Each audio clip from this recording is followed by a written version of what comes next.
yeux. Leila Ghandi dévore enfin son premier livre.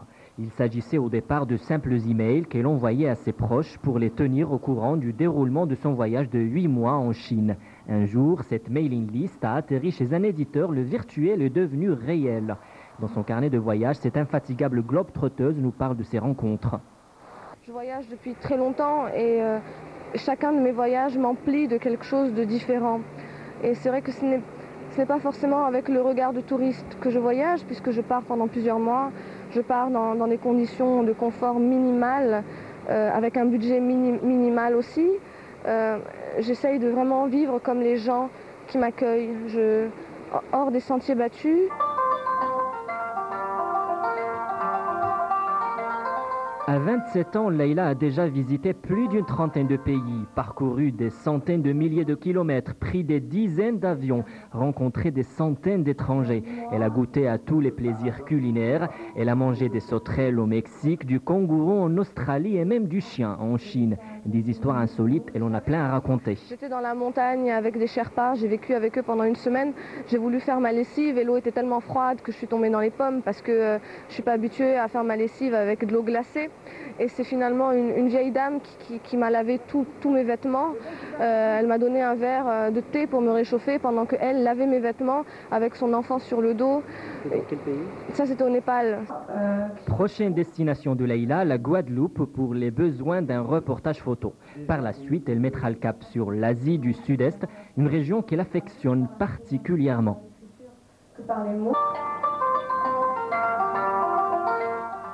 Pour clore cette édition, un solo avec les anges, un spectacle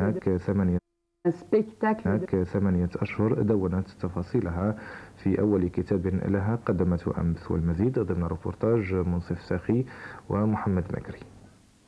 إنها لا تصدق عينيها، فهو حلم طفولة يتحقق اليوم. ليلى غندي تنشر أول كتاب لها. كان في الأصل مجموعة من الرسائل الإلكترونية التي كانت ترسلها لأفراد أسرتها يوميا لإخبارهم عن مغامراتها في الصين، بلد عاشت فيه لمدة 8 أشهر. وعند حصول إحدى دور النشر على نسخ من هذه الرسائل تحول الافتراضي إلى واقعي. أسافر منذ عدة أعوام، وفي كل سفر أغذي روحي بأشياء جديدة.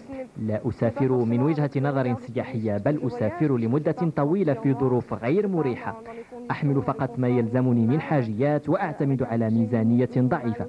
أعيش حسب تقاليد البلد الذي يستقبلني بعيدا عن كل فكرة مسبقة.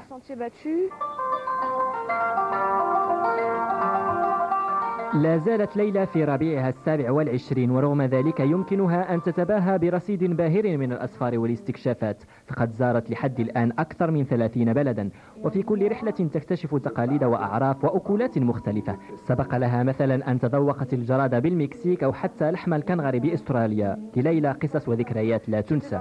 أثناء تواجدي في جبال النيبال بين شعب الشيربا لمدة أسبوع، أردت غسل ملابسي في أحد الأنهار. كان الماء باردا جدا فأغمي علي لأنني لم أكن معتادة على ذلك. فجاءت سيدة تحمل طفلا على ظهرها وغسلت لي كل ملابسي وأعطتني كوب شاي ساخن فتحسنت صحتي.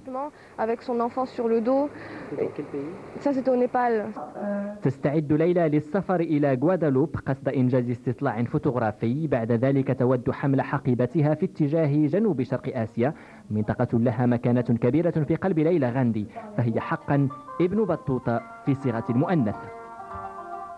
النشرة انتهت. بعد قليل أخبار البورصة ثم أحوال الطقس. تحية لكم وليلة سعيدة. الثقافة الصينية المختلفة والغنية بتراثها وحضارتها ورؤيتها الخاصة للسفر كوسيلة للتواصل مع الآخر. خديجة الجمالي وحسن منظور. يوميات من الصين عنوان كتاب هو ثمرة سفر قاد ليلى غاندي إلى بلد مختلف بثقافته وتفاصيله اليومية، تفاصيل حرصت على تصويرها أو وصفها في بساطتها التي تختزل عمقا في التأمل. أظن أن أكثر ما يؤثر فينا عندما نكون بالصين هو تواجدنا بمكان مختلف تماما، إن على مستوى اللغة والثقافة وحتى أساليب الضحك. كل شيء مختلف، وأسلوبي في السفر يكمن في أني أنسى طريقة عيشي لأكتشف عاداتهم.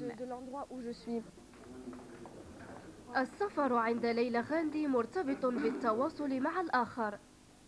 سعي إلى الاقتراب منه لعيش تجربته وكسر لحواجز الاختلاف.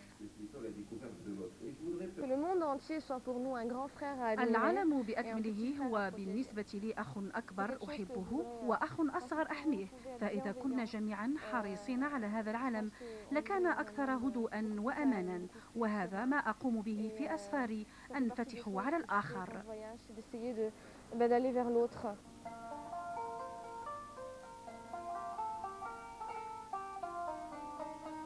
الكتاب هو دعوة لاكتشاف ثقافة الصين عبر تجربة ليلى غاندي، تجربة تحيل على خلاصة مفادها أن الاختلاف قد لا يكون حاجزا أمام التواصل بقدر ما هو محفز له.